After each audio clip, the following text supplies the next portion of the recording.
In every era, there is a need, a spark, an instinct that brings us together to imagine and to innovate. This hasn't changed. What's possible has. We create technology that makes our world better. Ideas that move us, empower and connect us. But great ideas cannot thrive alone. They need to be shared, challenged, refined. Through our insight and collective curiosity, we advance and grow.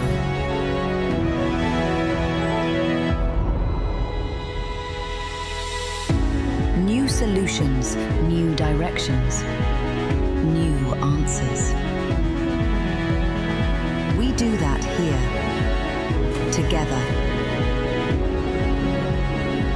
This is the age of connected intelligence.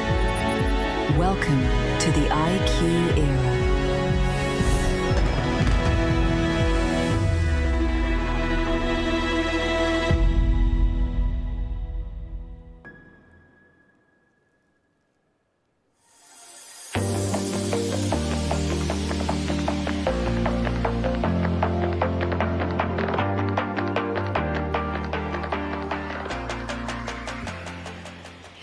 Good afternoon, everyone. I'm Jeanette Calandra, PwC's Global Advisory Industries, Clients, and Markets Leader. For today's tech conversation, let me start by taking you on a journey of a person. Picture a field technician, early morning, on site. Maybe it's a fiber install, or perhaps it's a network repair. They've done this job hundreds of times, but something's off today. The connection isn't behaving the way it should, and the diagnostics, well, they're just not lining up. And if you spent time at a telco, you'd know what's on the design drawing isn't exactly what you find in the field. Something has been moved or patched, conditions aren't ideal, and the one person who has seen this exact issue before isn't there.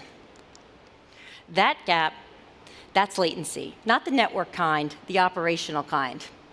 It's the space between seeing a problem and knowing what to do next. And that gap costs time, money, sometimes safety. And I think we'd all agree that it always costs momentum. So when we talk about zero latency, that's what I think about.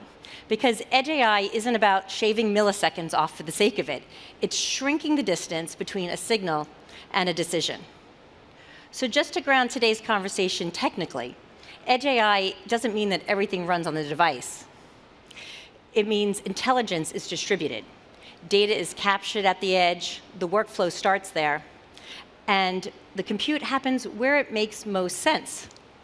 That could be on the device, on mobile, in nearby infrastructure, or in the cloud.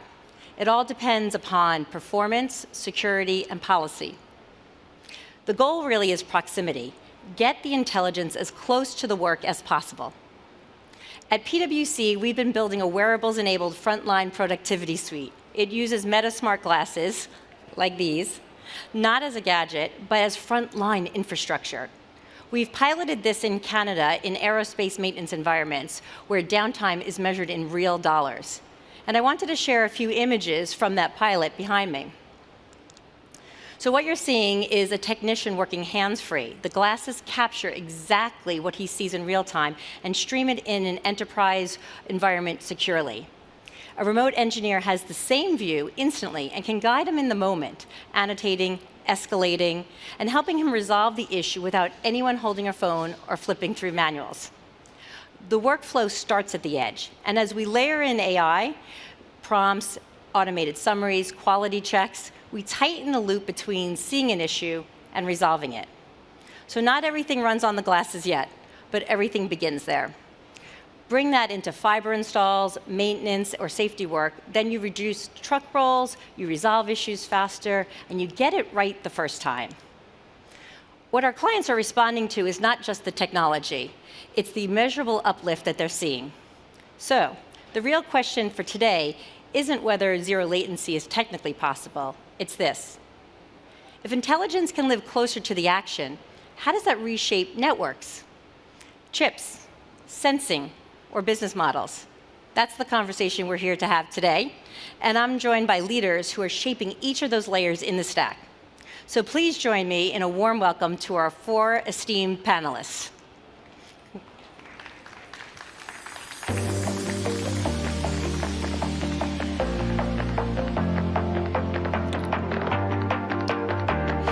Thank you.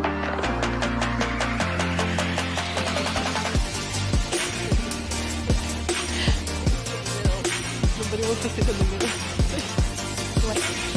Push you here in the middle. All right, well, welcome everyone.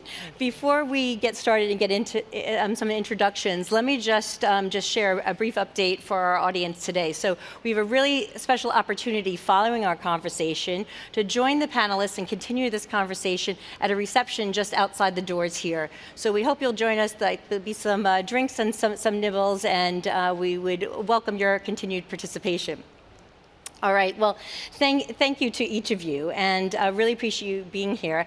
I thought maybe we could start off with some brief introductions, who you are, and the lens that you bring to Edge AI. Maybe I'll start with you. Sure.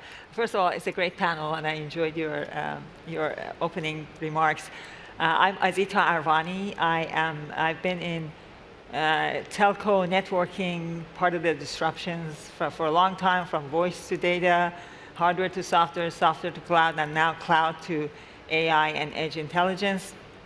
I've been the CEO of Rakuten Mobile Americas, where we brought in cloud native and AI-powered networking to mobile operators. Mm-hmm. And Cristina was a dear partner of ours for that mission.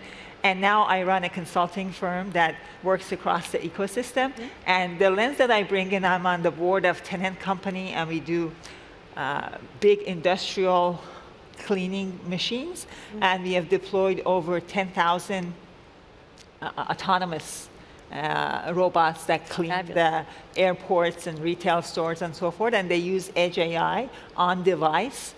So that's, and you know, since 2017, we've been talking about telco, edge, cloud, and I think that when it comes to AI, that's the next story beyond that.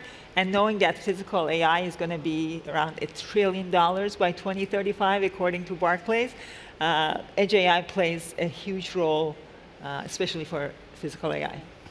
Fantastic. Are your robots cleaning up after MWC here, or is that an opportunity? That's an opportunity. Okay. Thank you for that. Fantastic. Cristina.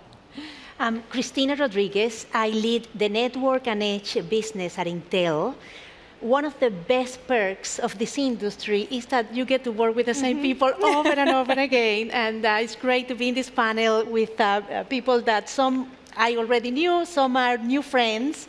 And it's fantastic that we get to do this over and over again. But I have been in networking and telco for a very long time. And we're seeing the industry, the progress in the industry. We have seen the technology advancing and advancing. And for example, in my world, I have different line of business. I have the connectivity piece, I have the telco RAN and core piece, I have the function, the networking function, the router, the switches, the security. And now we get to the edge AI era, and everything is together. So it's like fantastic how everything converge, how everything has to come into place. And the thing is that we are seeing the deployments, and we're seeing this taking a real life at this point. Absolutely exciting times. Well, thank you for being with us. Natalia. I'm Natalia. I'm CEO and founder of Algorized. And we build foundation models for physical AI. And specifically, we're deploying them on edge. So everything that's related with the people sensing technologies, understanding what it means processing the data on the on-device itself. And the whole optics for our companies to build the foundation model that is capable to operate at low latency. So we are looking at the different chipset designs. We're sitting on silicon. We collaborate with both of the companies as well to understand what does it mean in terms of the industry. So yeah, that's the name, Algorized. So we built algorithms and technology on that. Fantastic, welcome. Muninder. Yeah, hi, Muninder Singh Sambi. I'm part of Google Cloud, with a lot of focus on Google Distributed Cloud, things that we're doing. I think the definition that you mentioned about Edge AI, that was a very nice articulation. The workload starts at the edge. That does not mean you have to put your GPUs Yep. and hardware accelerators at the edge, and data has to be at the edge. The workload starts at the edge. Place it where you actually need it, based on security, based on policy, based on latency needs. And it's really good to be part of this panel. I mean, we've got some experts who've been with telco for a very, very long time. I am not a telco expert as such, at least on the 5G packet core, but definitely been in the networking industry for a very long time. Excited to be here. Yes, well, thank you all for joining us for this conversation. It's great to have the different perspectives as we dive into this topic. So Muninder, maybe I'll start with you because, from a CEO, perspective, a little bit of a reality check that 51% of TMT CEOs, according to PwC's most recent survey, say that they're not transforming fast enough given the speed of technology and AI. If you had to give leaders like one speed lever, right, what would that be? Architecture, workload placement, or maybe operating model? Love to hear your perspectives and why you think those are the ones they should be pulling first. I would suggest operating model. And that being the way we have built our networks for the last 20 years, or even more than that, that's not how we should be building for the future. Technology is changing really fast. In fact, what was really exciting 6 months ago is almost table stakes. Building those networks, having domains of networks that you built, each being siloed and independently operated, was the way it was done in the past. Very successful, but that's not the path forward. The second challenge that you have is these silos, while optimal, your org designs, your organization designs function really well. At Google, I think automation used to be the buzzword for the last decade. I think the world has moved from automation to autonomous, fueled by AI. And what does autonomy actually mean? Autonomy actually means the ability for you to run across domain network infrastructure and be able to provide significant value in seconds, if not in minutes.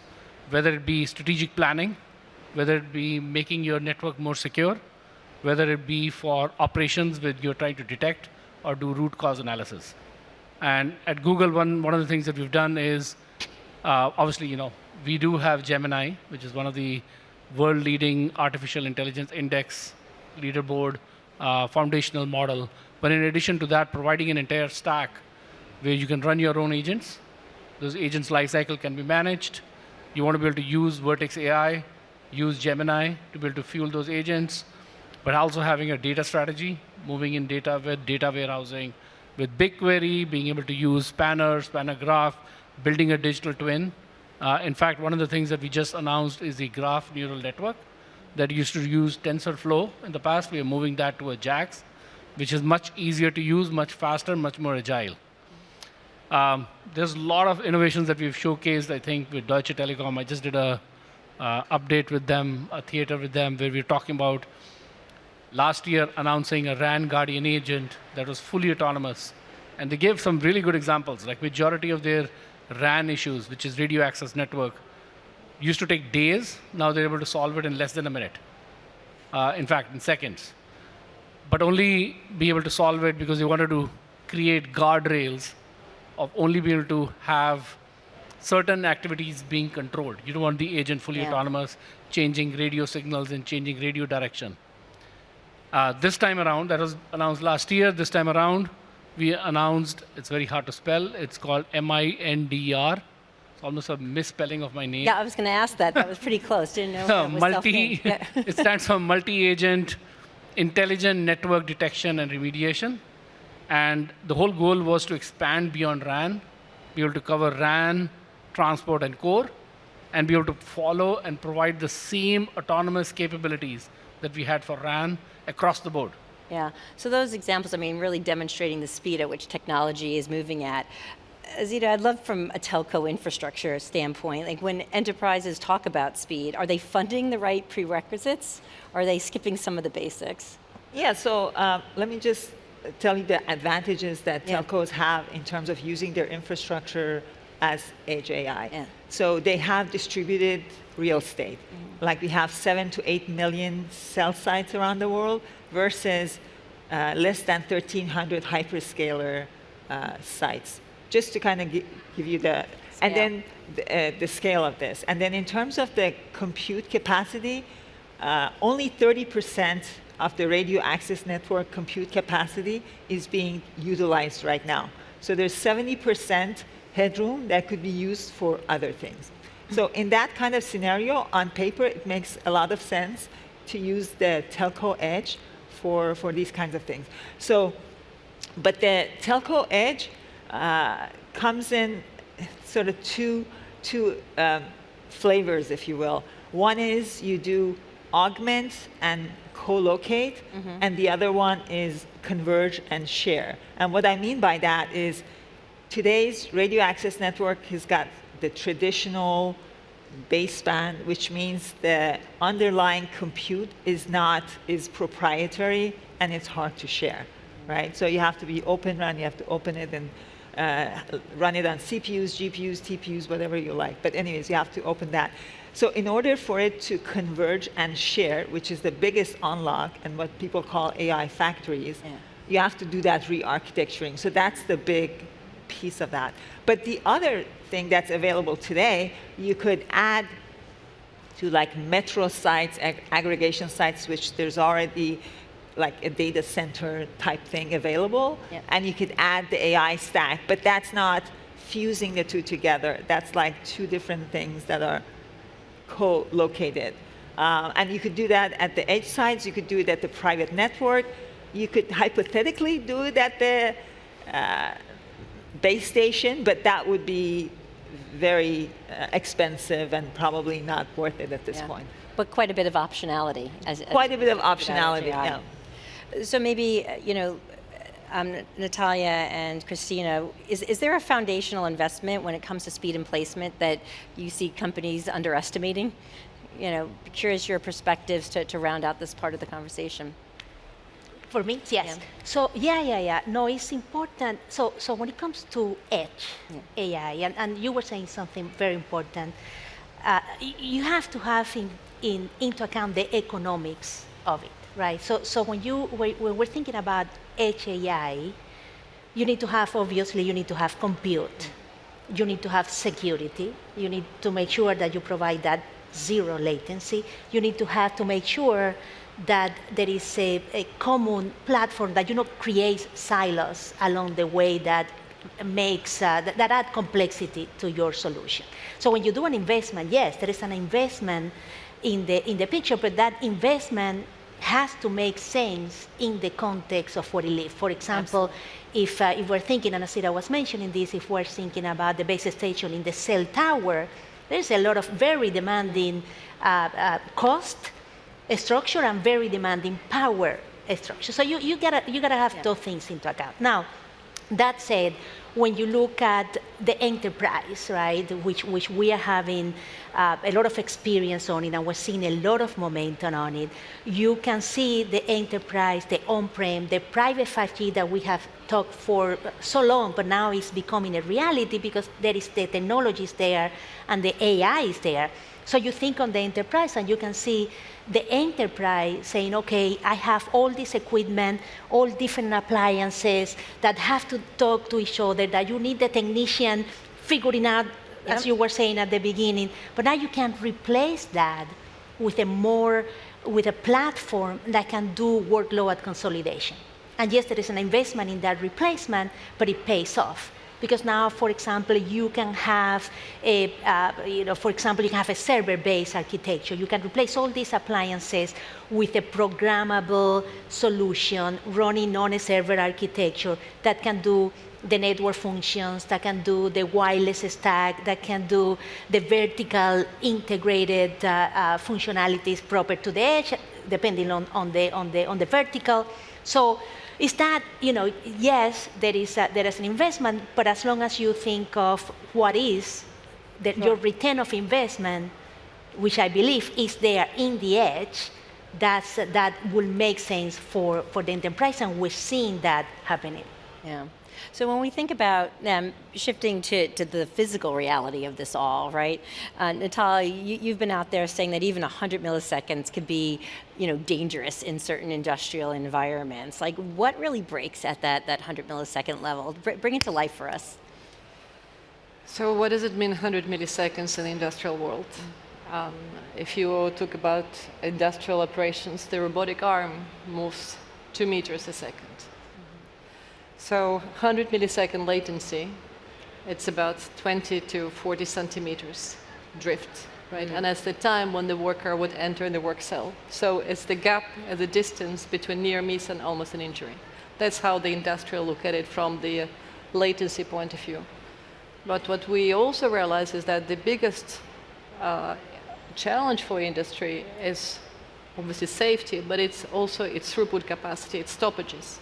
So every single time, whether it is AMR or quadruped, two-legged, or even robotic arm, does not understand if there's a human in front of them, it stops. And that stoppages, if you take normal facilities, quite developed facilities with 60,000 units a day, the robotics and operations, they have to work at the lower speeds, 12 times reduced speed, because they don't have this edge processing, they don't have that information real time. And that results to the industries about, on average, 10 million a year. So the metrics for them of the latency is completely translated into the safety aspect and the throughput capacity. So that's where it's really critical to be able to deploy these facilities at the very much lower end and edge compute and have that latency of the sub 100 milliseconds detection. So is there a latency or reliability threshold that you believe executives should demand as safe enough? How do you look at that? The safe enough, what is 95% accuracy? And you detect it, let's say 100 milliseconds and 95% accuracy, and you have 99.999 in 300 milliseconds. And if you translate that in the industrial operations, that means that the system is sometimes is safe, sometimes not safe. Right. So again, looking back in the physical AI world, when we deploy the robotics, when we deploy whether it is safety-driven or whether it is the collaborative like cobots, we're looking at more at the human-aware. Yeah. So what does it mean to make it human-aware machine? So that the machine that can understand that when the person is standing, that makes a difference between it's a moving arm, like whether it's my arm moving or whether it is me walking. And so the machine is able to anticipate that and to anticipate every of our moves. So I think this thinking process went slightly further from the safety aspect of what's good enough, but it's more what we're driving right now through the foundational models on edge to understand how we can perceive the human life and what is the interpretation of that means. Yeah. So with robotics and manufacturing being a bit of the truth serum, if you would, for edge AI, right? What do you see, Cristina, as the hardest constraint? Is it space? Is it power, latency, or cost at this point in time? And is there an area that you see leaders under budgeting? Yeah. Well, again, the economic part of it is very important. We need compute. Right? Compute is number one. You need compute in order to run AI. But that's not where the constraint comes. The constraint comes in the cost and the power too, I would say. Right. So you have to have the compute, the right amount of compute. You have to have the right cost of that compute, and you have to have the right power. And depending where you are in the network, those constraints changes. Sometimes you can afford more on all of them. Sometimes you don't have that capability. Also, obviously, security a big part of it. So I think going back to how does the solution looks, it's very important that you take into account, well, what is the right tool for the job, right? What kind of workload? How big is? Are you doing inference? And if you're doing training, that's a different story. You're probably going to be doing inference at the edge. If you're doing inference, what kind of inference you need? What kind of model? What size of model do you have? Contrary to what sometimes we believe, many of the models that apply at the edge are small models. So you don't need large amount of compute, and you don't need to consume that amount of power. I think it's important that also that today we look at what exists today. We're talking a lot about AI, and we're thinking about AI and edge AI, and we're thinking in fantastic use cases that are happening in the future. I like to think about the use cases that exist today for two reasons. One, because we can start taking advantage of the technology today, start applying AI, but also because we'll learn a lot. If we just wait, not only we wait to take advantage of the benefit and the result, but also we delay the learning of it. And things are changing so fast that there is a lot already available that we need to put it to use. For example, I want to mention this. We have last part of 2025, Cisco released a platform called Cisco Unified Edge, which is basically an edge AI on a box. And it's going precisely to enterprise on-prem. And it combines all the network functions, all the security, and where you can put all the software vendors, multiple software vendors application, depending on the vertical. That's available. There's very little constraint to deploy that. We're having some work also with Google Cloud. We have it actually, we're showing it in our booth here at Intel. Also, same thing, fantastic. This one is running on a Dell box. So it's available. We're limiting the constraints and the risk of getting that deployed right now on real life. So you mentioned the experimentation and learning as you're going through this. So you think about what it takes to go from a pilot to a success at full scale. Zita, are there certain things that are the red flags that you see right away, or any mistakes that you just guarantee that this is not going past pilot? Yeah, so telco in general is very good at pilots, right? I mean, as someone who's been part of many disruptions in telco infrastructure, we could be in pilot mode forever. So when somebody tells you, oh, I'm doing this with AI and it's only taking 10 seconds or whatever, you say, okay, is it at scale or is it a few trials here and there? Because it makes a huge difference. But anyways, going back to your question in terms of what is real, what's not, it's sort of like, the way I think about it, and I tried to come up with an analogy here, if you think about the telco infrastructure as three main layers. Imagine this whole big screen is your central cloud.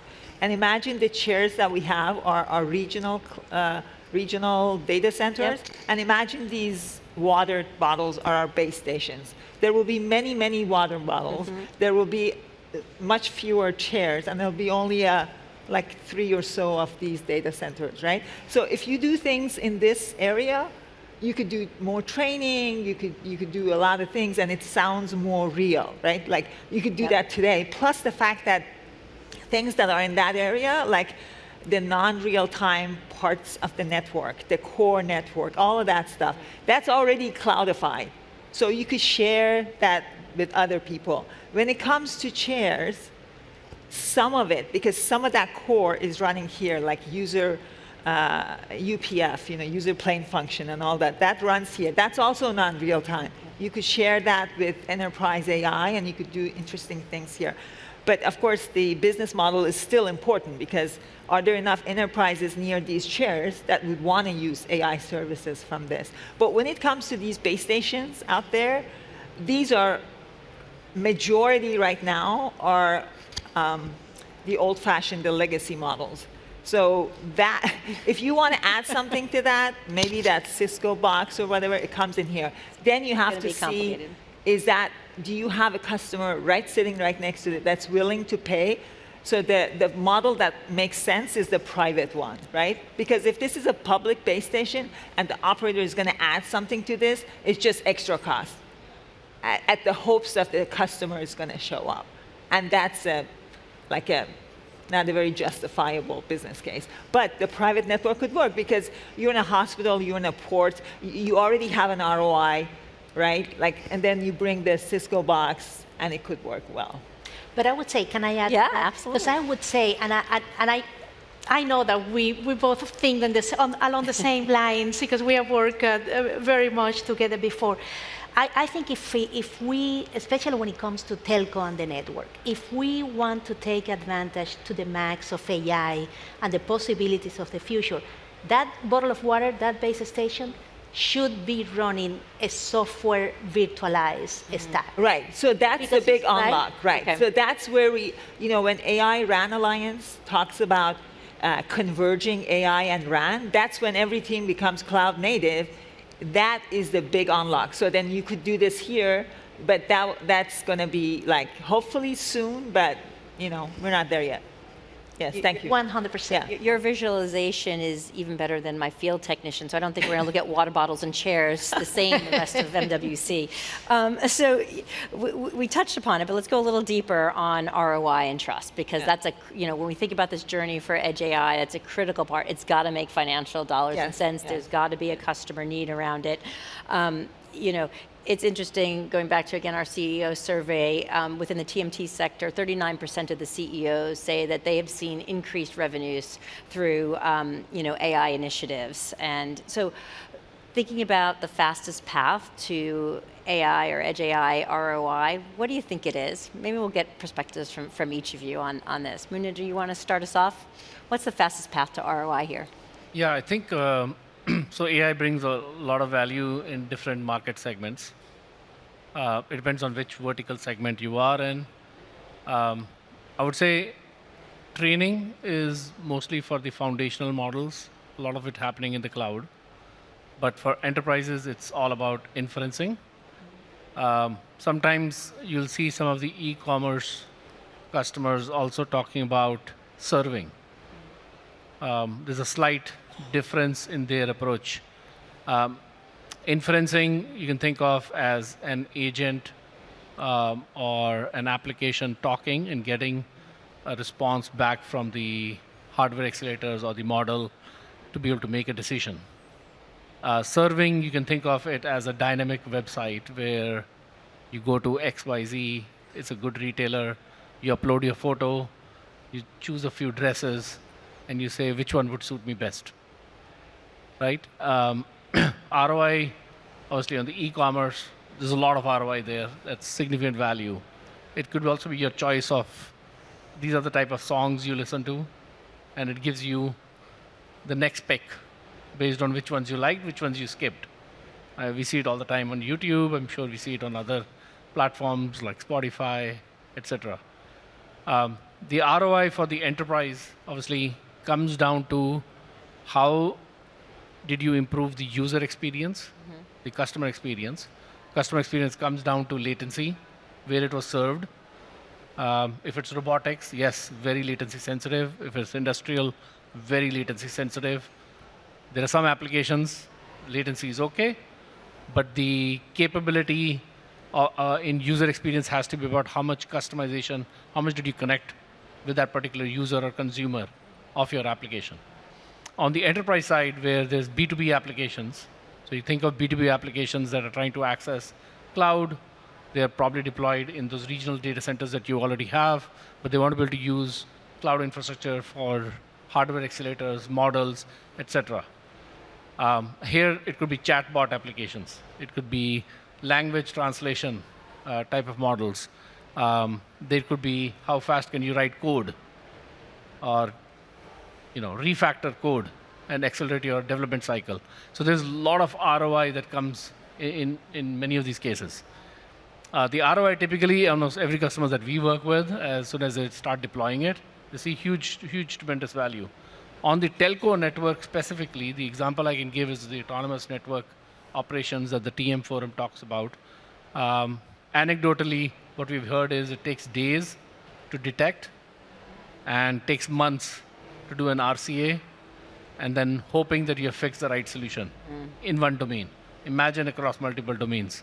And at the Deutsche Telekom, I think Ahmed from DT talked about how they've gone to detect from days to seconds, and they want to be able to aim to get an RCA within 5 minutes and have it fully autonomous, run by agents. And we continue to hear that across the board. Yep. One thing I do want to add in the ROI part is, I know the edge infrastructure, like the compute is really less, and yes, you can have it there once it's software driven, but let's not forget power consumption. Yeah. So if your RAN infrastructure can support 20 amps and can support a hardware accelerator, then yes, deploy it there, you'll get the best latency. It's going to be super expensive to do. When you get into the data centers, your ability to get the right power, the right inferencing, yes, you will lose on the latency that the network will cause. But the latency to get a model to respond, if you have batch processing versus your inferencing workload, understanding is super important, because it's all dependent on the KV cache that the GPU accelerator can do, obviously, hardware, Intel. I'm just choosing words, what I've learned from you guys. It can be in seconds, it can be in multi-seconds. Yeah. So you have to optimize based on the application and what your user experience is. Is it latency? Is it security? And what that ROI means for your customer who's going to pay Context or matters, use it. right? So with that context, Natalia, how does this apply in the sensing world, right? What does ROI look like? I can only say about the real edge AI on device and from the robotics and industrial point of view. I mean, the biggest, and we look at it at our customers. So the biggest advantage and the ROI for industrial application is the throughput capacity, is the cost. Today we are automating factories. We are really pushing that into the full throughput capacity increasing, but it's nowhere near there. The gap is massive, and that results in the massive cost to our customers. So, and you're totally right, that every part of the latency, that's the one that's basically every cent and every dollar that's lost every minute in terms of the throughput capacity. So there are two elements. The biggest one is for our customers is the throughput capacity direct. Yeah. You can clearly see that pain point and direct transformation of the edge AI and compute and the models, compute on-prem for this, which results also in the latency. Now, there is also the other aspect that is also important, that the edge AI itself opens an immense amount of opportunities for the robotics and for the physical AI to be present amongst us. And I think that's the gap that we don't have today. That's why we don't have the physical AI today present in here, because there's still that perception layer that is not developed yet. Mm-hmm. And so to being able to compute on edge and to be able, and that we're gonna, and optimizing the models like foundation was how we do it, and latency, and we're constantly thinking about infrastructure utilization. That will be a massive enabler for the world to see this finally the human-machine interaction. Mm. So moving beyond ROI and to the trust factor, right? Edge AI brings a whole new gamut of security concerns here. And is there one thing that you think, maybe I'll ask this question to Zita and then follow with Cristina, like is there something that you're seeing enterprises do today that maybe gives a false sense of security there? Or how are organizations thinking about the trust factor when it comes to this technology? Trust is actually a huge thing when for telco edge, right? Because telcos, one of the advantages that they have is that people trust them, right? So it may not give you the thing that you want as fast as possible, but the trust is always there. And that's something that telcos take very seriously, and that's why maybe they're a little bit conservative about moving too fast in these things, which makes sense, right? So I think that if telco edge is available from a telco, the enterprises are more confident that the security has already been figured out. The brand has been delivered over the last right. Plus the decades, fact that it's a regulated industry, so you would think that you're not getting some over-the-top thing that is like best effort security, right? So that, We definitely don't want that. right. So I think from that perspective, it's a little more easier for people to trust telcos on that. But definitely, I mean, you're adding nodes to your network, so it's always something that you have to be careful of when you're thinking about edge in general. Yeah. So. And Cristina, from an Intel lens? Yeah, no, security is super important for us. It's super important for Edge AI and for telco, obviously. And the way we look at it, you have to start at the very lower level of the solution, right? So it's important that the architecture and the silicon that is underpinning that architecture has that zero trust kind of principle, zero trust architecture. That's what we provide in our CPUs. That will guarantee that there is no any kind of security failure at the very bottom. That's why it's so important also that in the bottle of waters and in the base stage, I love that. And the base station, you have a trusted architecture that you know that your data is going to be secure and your analytics are going to be secure. And we have things such as the trust domain extension, compression algorithms, secure boot, all kind of features that guarantee that at starting from the very bottom of the stack, your data is going to be secure. May I just add one thing? Even though on Edge AI, you're adding the nodes, the number of nodes, but you're not transferring all data somewhere else. So from that perspective, it helps a lot with the privacy and the fact that you're not getting hacked on the network or somewhere else in transit, right? So it takes away some security because it increases the number of nodes, but in terms of data security, it's where and privacy, yeah. Absolutely. Well, it wouldn't be an MWC if we didn't talk about the next generation. So let's bring up 6G for a moment here, and with its distributed architecture, what changes first when we think about Edge AI around latency guarantees, compute placement, or business models? Does this do anything different when we think about this technology? Anyone can jump in. This is a jump ball as we're getting to the end. Okay. You want to go? Yeah. All right. I start, and you guys can. So with 6G, I would say 3 fundamental things change. 6G is intended to be AI native from day one. So what that means, it at least has an intelligent plane where you could do all kinds of model versioning, upgrades, rollbacks, all kinds of things, similar to what we have right now in telcos at user plane and data plane. So that's super important. And then also the cloud native, software defined, all of that is part of that AI native piece. The second part is it supports sub-terahertz frequencies, which means you can support extreme low latency plus tons of bandwidth. So and then the third one that I absolutely love is integrated communications and sensing, which means that the network can become your sensor. And that helps a lot with physical AI. Natalia, you love 6G because instead of having a lot of sensors on your physical AI, you could use the network as your eyes and ears. So, Natalia, you want to respond to that? Thank you for breaking that down. I think it was really helpful into the building blocks. I knew it was going to go my way, but it changes our life. It completely redefines the way that we think, we operate, the way that our business models are defined. We are completely entering the new era of how we even work with the data. And none of this what we worked before in terms of the infrastructure and networks and everything, it's not really, we haven't done this before. Right. So it's not something that we're improving the network infrastructure, we're improving something, we're bringing something unknown to something from the cloud, and we bring it now to the edge. And so what it means is that it becomes, of course, we build an infrastructure around this and to making sure to support that, but there is also that what it means is that we're looking at completely unknown environment in the physical world. Yeah.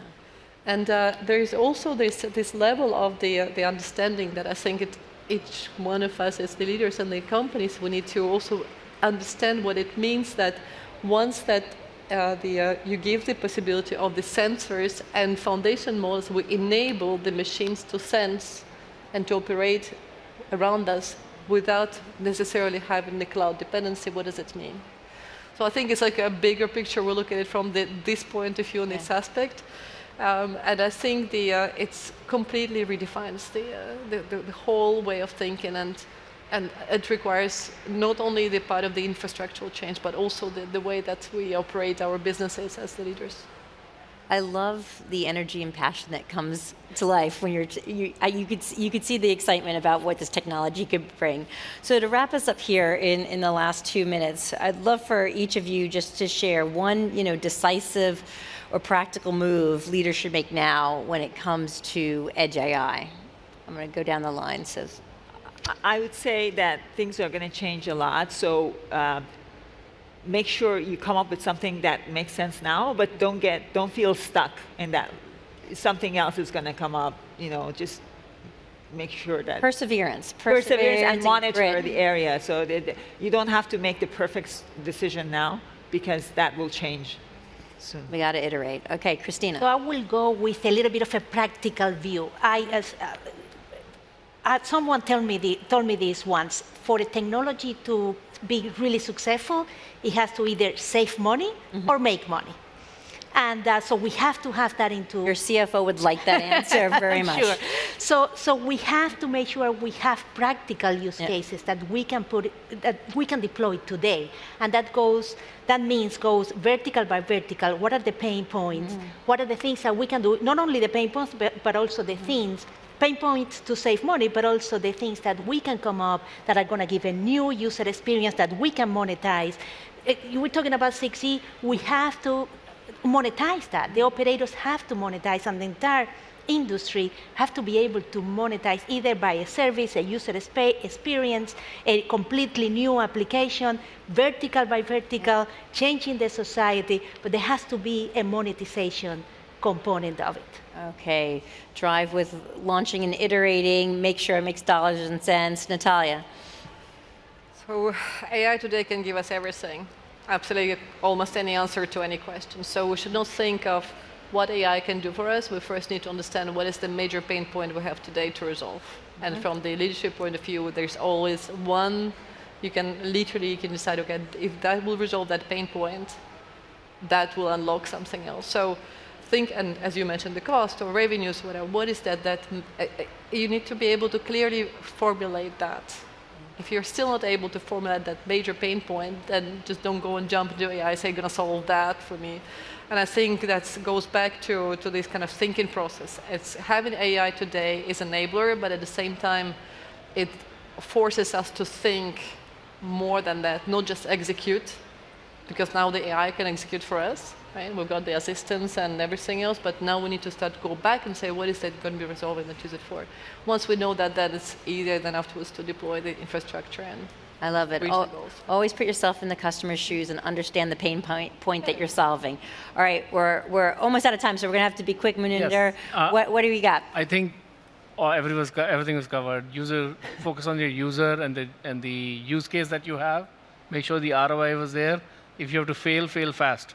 I'll just say what not to do to add to it. That's good too. Don't build a zombie edge by putting bunch of AI infrastructure there without actually thinking through everything, which will end up in the same closed, proprietary, siloed zombie edge. Think about the use case. Think about fail fast. Think about the ROI and the upfront investment that is needed, and which application are you going to target. Don't try to pick on, I'm going to transform everything by having everything on the edge. Some well-suited for the edge, some well-suited in the data center, some well-suited in the hyperscalers. All right, true view from Silicon Valley, fail fast. So unfortunately, this part of the conversation, we're out of time, but we are going to continue it outside. We started with the field technician. The conversation got much broader. Really great to have each of you here share your perspectives and lens around Edge AI, and want you all to join me in thanking the great conversation of our panelists today. So thank you. Thank you.